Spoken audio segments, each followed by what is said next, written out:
Dear students, welcome to C S Crux. आज के इस वीडियो से हम 11th क्लास की book computer science and entrepreneurship को स्टार्ट कर रहे हैं।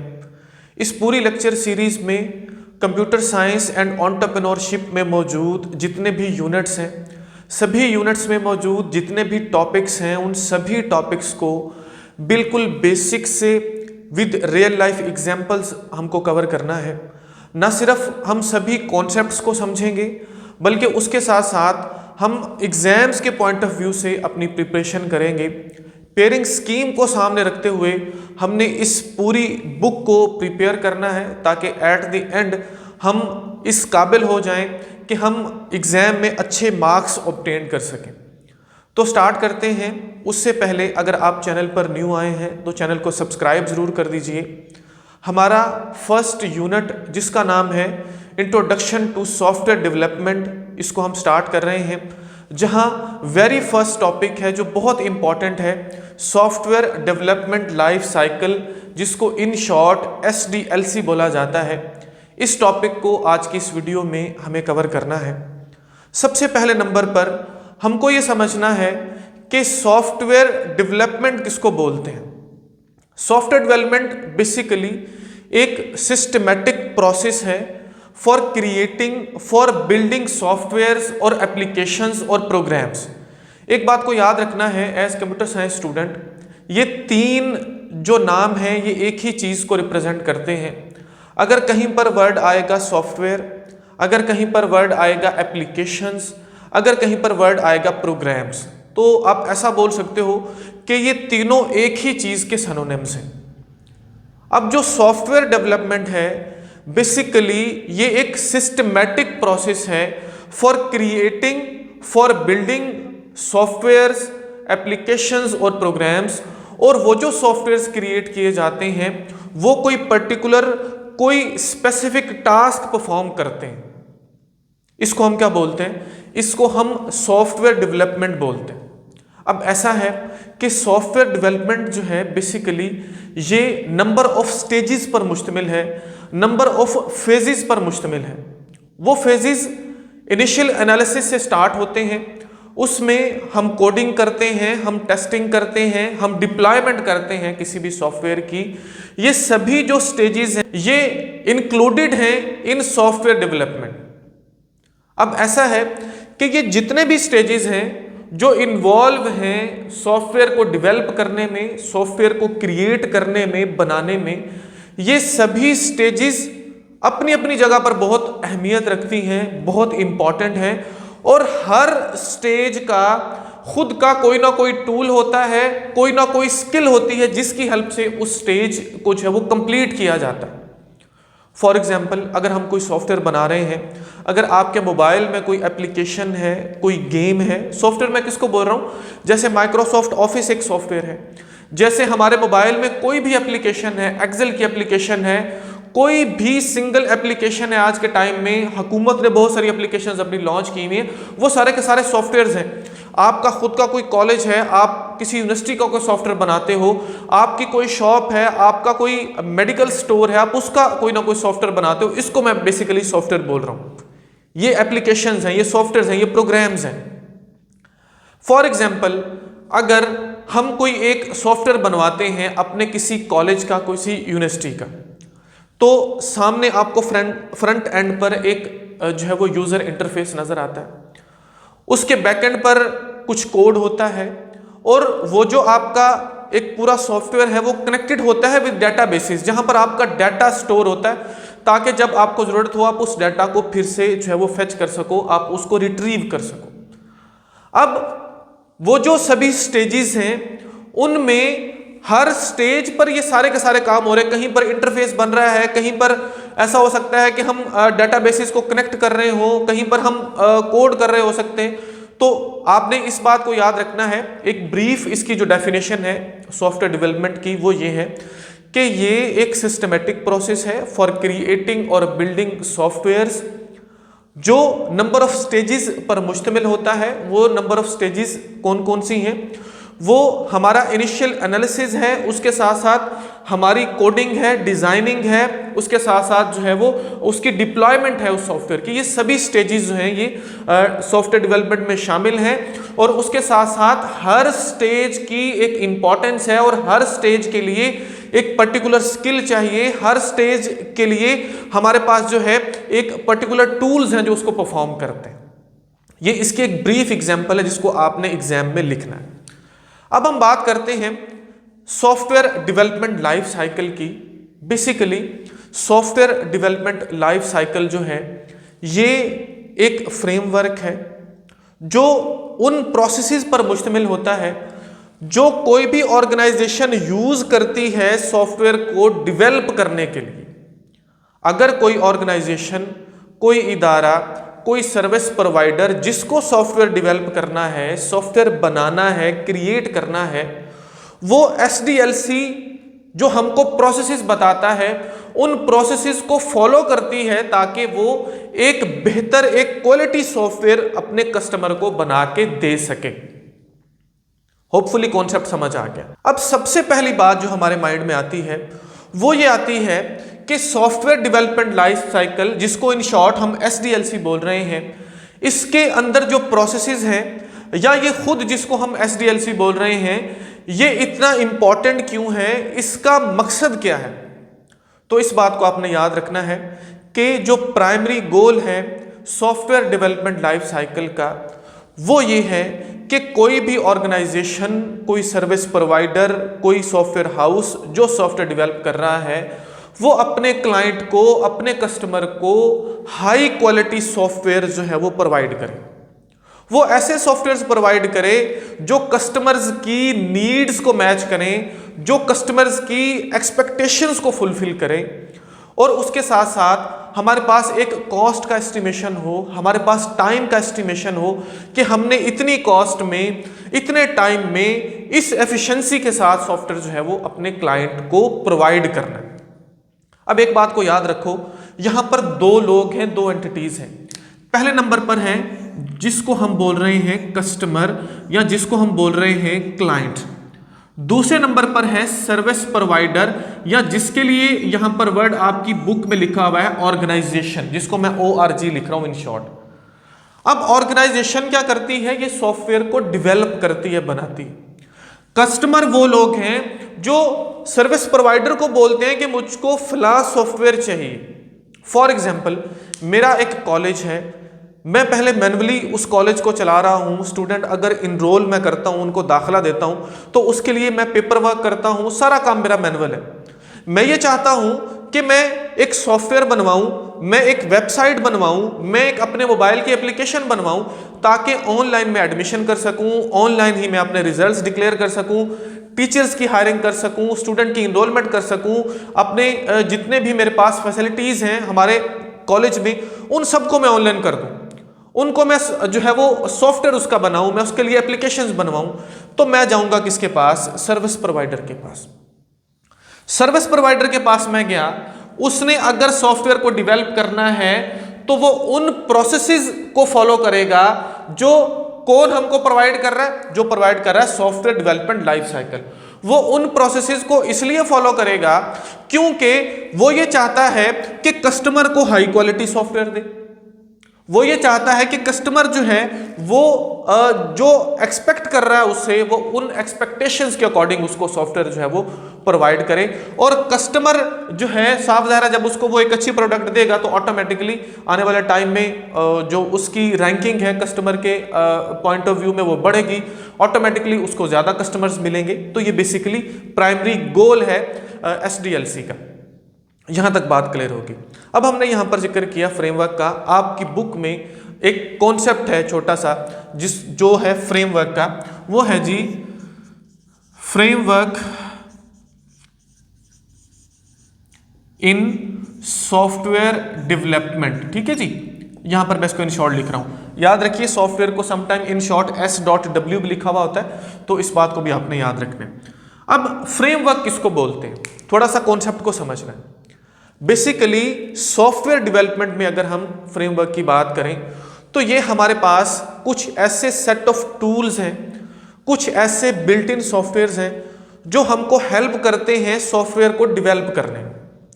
ये बेसिकली कुछ हमारे पास ऑलरेडी रिटन कोड हो सकते हैं, कुछ हमारे पास बने बनाए कॉन्सेप्ट हो सकते हैं जो हमको हेल्प करते हैं ताकि हम हमारे जो सॉफ्टवेयर को डेवलप कर रहे हैं उसको आसानी से डेवलप कर सकें।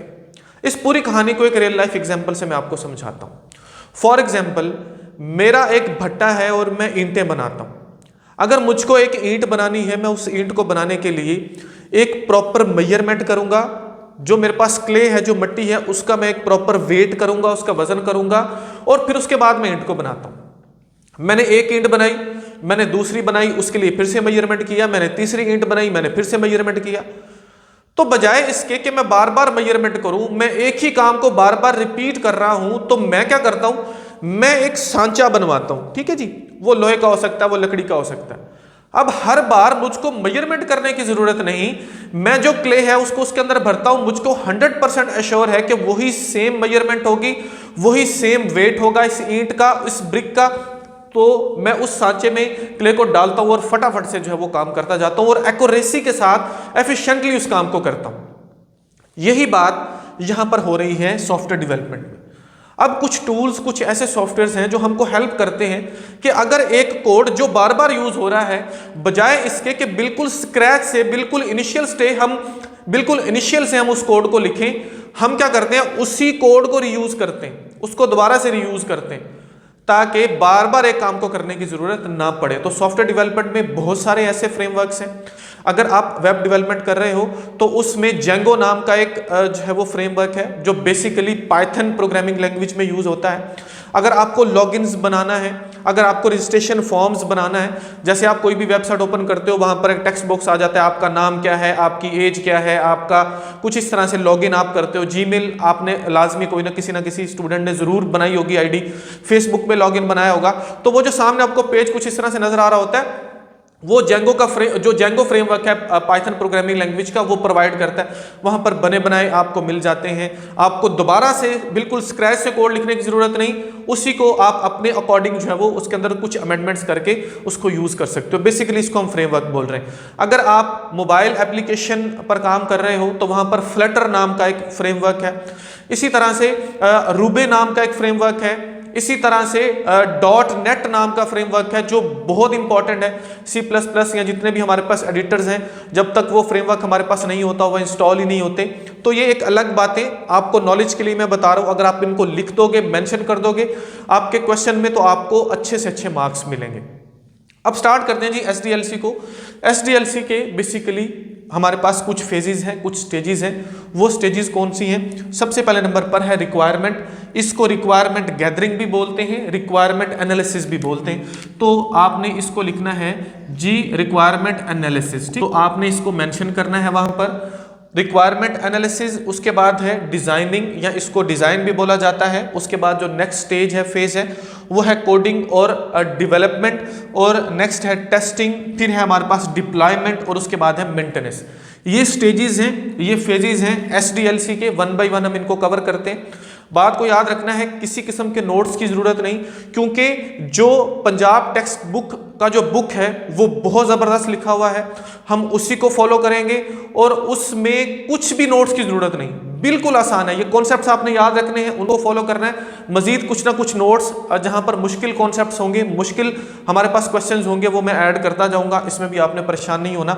तो सबसे पहले नंबर पर है रिक्वायरमेंट एनालिसिस। कहानी को एक तरतीब के साथ लेकर चलते हैं। मैं हूं फॉर एग्जाम्पल एक क्लाइंट, और मैं गया एक सर्विस प्रोवाइडर के पास। मैंने ये बोला कि मुझको मेरे कॉलेज के लिए एक सॉफ्टवेयर बनवाना है। अब जब मैं उसके पास गया तो अब हम देखते हैं इस ऑर्गेनाइजेशन के पॉइंट ऑफ व्यू से, इस सर्विस प्रोवाइडर के पॉइंट ऑफ व्यू से, वो किसको फॉलो करेगा? वो फॉलो करेगा SDLC को, सॉफ्टवेयर डेवलपमेंट लाइफ साइकिल को। और ये जो हमारे पास सबसे पहला उसमें फेज कौन सा होगा? Requirement analysis. अब ये जो ऑर्गेनाइजेशन है, इसने पहला फेज जो है उस पर काम करना स्टार्ट कर दिया, वो है रिक्वायरमेंट एनालिसिस।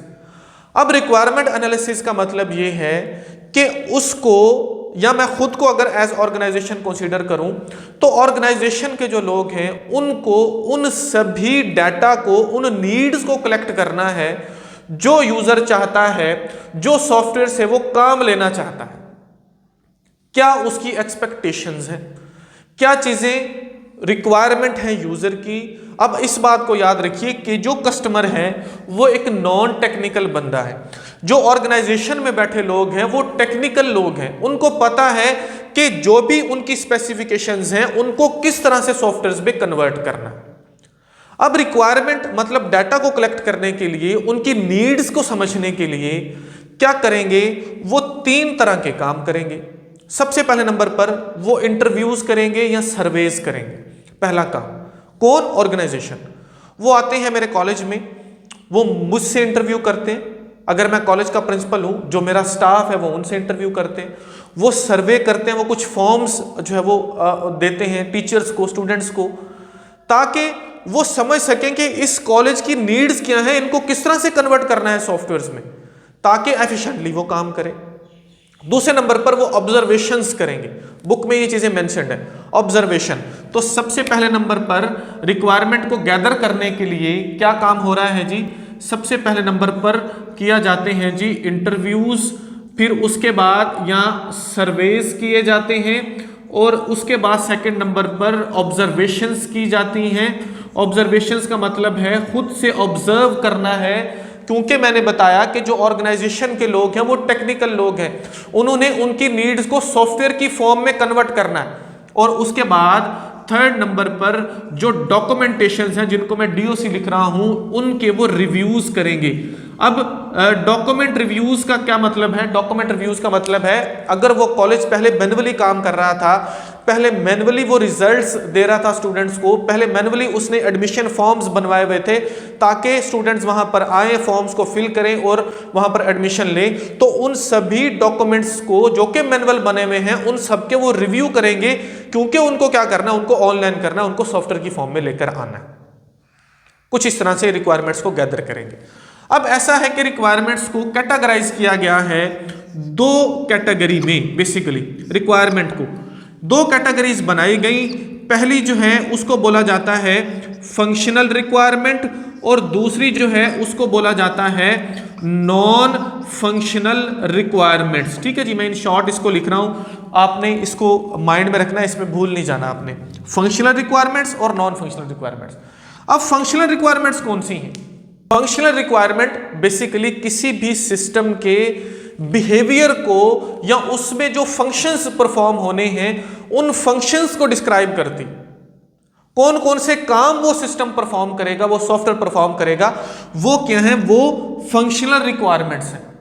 जबकि वो रिक्वायरमेंट्स जो किसी भी सिस्टम की जो क्वालिटी एट्रीब्यूट्स हैं, एट्रीब्यूट्स बोला जाता है प्रॉपर्टीज को, खुसूसियात को, किसी भी सिस्टम की जो क्वालिटी एट्रीब्यूट्स हैं, उसकी जो परफॉर्मेंस है, उसकी जो कंपैटिबिलिटी है, उसकी जो रिलायबिलिटी है, उसको डिस्क्राइब करती हैं। उन रिक्वायरमेंट्स को नॉन फंक्शनल रिक्वायरमेंट्स बोला जाता है। अब फंक्शनल रिक्वायरमेंट्स की अगर मैं बात करूं तो अगर हम एग्जांपल ले रहे हैं यहां पर एक कॉलेज की, आपकी बुक वाले ने लाइब्रेरी मैनेजमेंट सिस्टम का एग्जांपल लिया हुआ है, आप उसको भी कंसीडर कर सकते हो, आप इसको भी कंसीडर कर सकते हो। अगर मैं एक कॉलेज का सॉफ्टवेयर बनवाने जा रहा हूं तो जो मेरे रजिस्ट्रेशन फॉर्म हैं वो क्या है जी, ऑनलाइन रजिस्ट्रेशन फॉर्म, वो मेरी फंक्शनल रिक्वायरमेंट है। मैं ये चाहता हूं कि अगर कोई स्टूडेंट एडमिशन लेना चाहता है वो घर बैठकर लॉगिन हो, मेरी एप्लीकेशन कॉलेज वाली को ओपन करे, वहां पर अपना नाम दे, अपने फादर का नाम दे, CNIC, ये सारी चीजें ऑनलाइन वहां से फिल करे और वहां पर जो है वो बैठकर अपने घर में बैठकर एडमिशन फॉर्म फिल कर ले। ये क्या है, ये फंक्शनल रिक्वायरमेंट है। मैं ये चाहता हूं कि जो मेरा कोई भी फॉर एग्जांपल स्टूडेंट है, अगर उसको रिजल्ट देखना है तो वो घर पर बैठकर अपना रिजल्ट देख सके। अगर मैं लाइब्रेरी के पॉइंट ऑफ व्यू से देखूं तो अगर मेरे कॉलेज में कोई लाइब्रेरी है या लाइब्रेरी मैनेजमेंट सिस्टम का अगर सॉफ्टवेयर की अगर हम बात करें तो कोई भी बंदा पूरी दुनिया में कहीं पर भी बैठकर सर्च कर पाए कि मेरे पास कौन कौन सी लाइब्रेरीज में बुक पड़ी हुई हैं।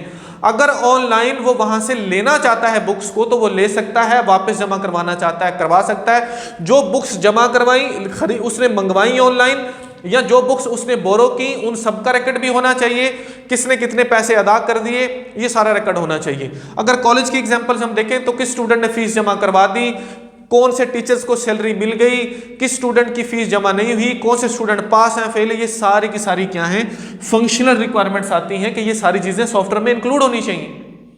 इसी तरह से नॉन फंक्शनल रिक्वायरमेंट्स, ये वो रिक्वायरमेंट्स हैं जो क्वालिटी एट्रीब्यूट्स को जो है वो दिखाती हैं, परफॉर्मेंस को दिखाती हैं। परफॉर्मेंस क्या है, मैंने अपने कॉलेज का सॉफ्टवेयर बनवा लिया, अब जिस दिन मैंने एडमिशन ओपन किए, जब एडमिशन ओपन किए तो मेरा वो जो सॉफ्टवेयर है, जो एप्लीकेशन है मोबाइल में या वेबसाइट है, वो चल ही नहीं रही। क्यों? क्योंकि यूजर इंक्रीज हो गए, यूजर जहां पर 1000 थे वहां पर 5000 हो गए। तो ऐसा नहीं होना चाहिए। हमारी रिक्वायरमेंट ये है कि जब जितने भी यूजर्स हों, हमारा जो सिस्टम है वो नहीं बैठना चाहिए। पाकिस्तान में सबसे बड़ा मसला ये है, स्टूडेंट्स का भी और सॉफ्टवेयर का भी। स्टूडेंट का मसला ये है कि वो बिल्कुल लास्ट डे पे अप्लाई करते हैं, और जो हमारे पास सॉफ्टवेयर बनाने वाले हैं उनका मसला ये है कि वो अच्छा सर्वर नहीं यूज करते, तो लास्ट डे में वो जितनी भी वेबसाइट्स हैं, चाहे वो जॉब्स वाली हैं, जितनी में वो बैठ जाती हैं, मतलब नॉन फंक्शनल रिक्वायरमेंट ही पूरी नहीं होती उनकी। तो सबसे पहले नंबर पर आती है जी परफॉर्मेंस। परफॉर्मेंस ये कहती है कि अगर एक टाइम में 1000 बंदा भी बैठा हुआ है उस एप्लीकेशन को यूज कर रहा है तो सिस्टम बैठना नहीं चाहिए। दूसरे नंबर पर है रिलायबिलिटी। रिलायबिलिटी ये कहती है कि ऐसा ना हो कि सुबह टाइम जब रश कम हो तब तो वो चले, लेकिन शाम में जब इंटरनेट स्लो हो, जब लोगों का रश बढ़े तो वो चले ही ना। एक एप्लीकेशन हमने बनाई, वो मोजिला फायरफॉक्स में तो चल रही है लेकिन गूगल क्रोम में चल नहीं रही, वो आईफोन में तो चल रही है लेकिन जो हमारे पास इन्फिनिक्स वाला मोबाइल है उसमें चल नहीं रही। तो ये सारे काम होने चाहिए, ये भी हमारी जो है वो रिक्वायरमेंट है। और लास्ट में जो नॉन फंक्शनल रिक्वायरमेंट है वो है सिक्योरिटी। सिक्योरिटी मीन्स कि अगर कोई स्टूडेंट वहां पर इनरोल हो रहा है, उसने अपना डाटा वहां पर लिखा, तो ऐसा ना हो कि डाटा इनक्रिप्टेड ही ना हो, कोई हैकर आके चुरा ले। अगर मेरी पूरे कॉलेज की फीस का रिकॉर्ड मैंने ऑनलाइन कर दिया कि किस स्टूडेंट ने फीस जमा करवाई, किस स्टूडेंट ने फीस नहीं जमा कराई, मींस मैंने पूरा खाता लिख दिया ना वहां पे अपने कॉलेज का। ऐसा हुआ कि कल को मेरी वेबसाइट हैक हो गई या डाटा इनक्रिप्टेड नहीं था, डाटा किसी ने चुरा लिया, तो मुझको कैसे पता चलेगा किन स्टूडेंट ने फीस दी हुई थी? 10 साल का रिजल्ट का रिकॉर्ड मैंने अपने पास महफूज रखा, एक दिन हुआ कि सब कुछ उड़ गया, तो 10 साल पहले वाले स्टूडेंट अपना रिजल्ट लेने आए, उनको मिले ही ना। सिक्योरिटी भी जरूरी है। तो ये जो नीड्स हैं ये क्या है? ये नॉन फंक्शनल रिक्वायरमेंट्स हैं। कॉन्सेप्ट होपफुली आपको समझ आ गया होगा। अब बढ़ते हैं सेकंड नंबर पर डिजाइनिंग में। डिजाइनिंग में हम क्या करते हैं? हम हमारे सॉफ्टवेयर का जो आर्किटेक्चर है उसको डिजाइन करते हैं, हम डेटाबेसिस का आर्किटेक्चर डिजाइन करते हैं, हम यूजर इंटरफेस जो है उसको डिजाइन करते हैं। ठीक है जी, सामने जो नजर आएगा हमको, और किस तरह से ये सारे कंपोनेंट्स एक दूसरे के साथ इंटरेक्ट करेंगे उसको हम डिजाइन करते हैं। फॉर एग्जांपल मेरा एक यूजर इंटरफेस है, मैं किस बटन पर क्लिक करूंगा, किस पेज पर जाऊंगा, मुझको डेटाबेसिस में डाटा स्टोर करना है, तो ये किस तरह से आपस में जो है वो एक दूसरे के साथ इंटरेक्ट करेंगे, ये सारी कहानी कहां पर होगी? डिजाइनिंग में। कॉन्सेप्ट समझ आ गया। उसके बाद है जी कोडिंग और डेवलपमेंट। ठीक है, आमतौर पर कोडिंग को हम डेवलपमेंट बोलते हैं, वो बंदा जो कोड लिखता है, प्रोग्रामर, जिसको हम डेवलपर बोलते हैं। सॉफ्टवेयर बनाने के लिए उसको हम सॉफ्टवेयर डेवलपमेंट बोलते हैं, ये टर्म यूज होती है, तो इस बात में परेशान नहीं होना। अब हम जो भी एप्लीकेशन बना रहे हैं, हम मोबाइल की एप्लीकेशन बना रहे हैं, हम कोई वेबसाइट बना रहे हैं, या डेस्कटॉप जो सॉफ्टवेयर है किसी होटल का, या फॉर एग्जांपल किसी फार्मेसी शॉप का बना रहे हैं, किसी किराना स्टोर का बना रहे हैं, तो उसके हिसाब से हमको प्रोग्रामिंग लैंग्वेज को चूज करना है। उस प्रोग्रामिंग लैंग्वेज को चूज करते हुए हमको कोड लिखना है। ठीक हो गया जी, जो जिसको हम बैकएंड भी बोलते हैं कि बैकएंड डेवलपमेंट हो रही है। उसके बाद है जी हमारे पास टेस्टिंग, कोड हमने लिख लिया, अब हमको टेस्ट करना है। ठीक है जी, ये सिक्योरिटी नीचे है, टेस्ट है जी उसका पार्ट। टेस्टिंग में ये होगा कि जितने भी बग्स हैं जिनको हम एरर बोलते हैं उनको हम डीबग करेंगे, मतलब एरर्स को रिमूव करेंगे। रिमूव करने के बाद हम चेक करेंगे, किन को चेक करेंगे? उन्हीं रिक्वायरमेंट्स को, कि क्या ये जो हमने सॉफ्टवेयर बनाया, जो हमने कोड लिखा, ये यूजर्स की रिक्वायरमेंट्स को फुलफिल कर रहा है, क्या ये फंक्शनल और नॉन फंक्शनल रिक्वायरमेंट्स पूरी कर रहा है, क्या इसकी परफॉर्मेंस है, क्या इसकी रिलायबिलिटी है, क्या इसकी कंपैटिबिलिटी है। कंपैटिबिलिटी का मतलब कि ये हर तरह के इन्वायरमेंट में काम करे।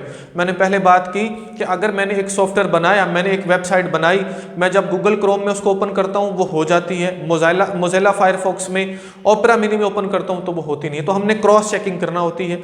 तो ये सारी चीज़ें जो हैं ये आती हैं टेस्टिंग में। टेस्टिंग के बाद आ जाती है डिप्लॉयमेंट। डिप्लॉयमेंट मतलब किसी चीज़ को फाल कर देना, किसी चीज़ को तश्कील दे देना, और यहाँ पर हम हमारा जो भी क्लाइंट है उसको हैंड ओवर कर देते हैं, हम उसको यूज़ के लिए एक्सेस दे देते हैं हमारे सॉफ्टवेयर की। उस प्रोसेस को हम बोलते हैं जी डिप्लॉयमेंट। यहाँ पर इंस्टॉलमेंट्स आती हैं। अगर इंस्टॉल करना है सॉफ्टवेयर्स को तो हम जाते हैं उस कॉलेज में, उनको इंस्टॉल करके देते हैं, उसको कॉन्फ़िगर करके देते हैं, उनको कुछ दिन की ट्रेनिंग्स भी देते हैं कि इस तरह ये जो हमारे पास ये जो आपके जो फीचर्स हैं वो इस तरह से आपने उनको यूज़ करना है। वो सारी चीज़ें किस में आती हैं जी डिप्लॉयमेंट में आती हैं। और फाइनली आती है मेंटेनेंस। और फाइनली उस सॉफ्टवेयर को जो है वो उसकी मेंटेनेंस भी प्रोवाइड की जाती है। मेंटेनेंस मींस कि आने वाले टाइम में फॉर एग्जांपल कुछ नए फीचर्स ऐड करना चाहता है कॉलेज ये चाहता है कि मैंने पहले प्राइमरी तक, या फॉर एग्जांपल कॉलेज में तो होती मतलब हायर सेकेंडरी क्लासेज हैं, हायर सेकेंडरीज थी, अब मैंने बीएस प्रोग्राम को भी स्टार्ट किया तो ये फीचर्स भी ऐड कर दो, तो उसको हम मेंटेनेंस में ले जाएंगे।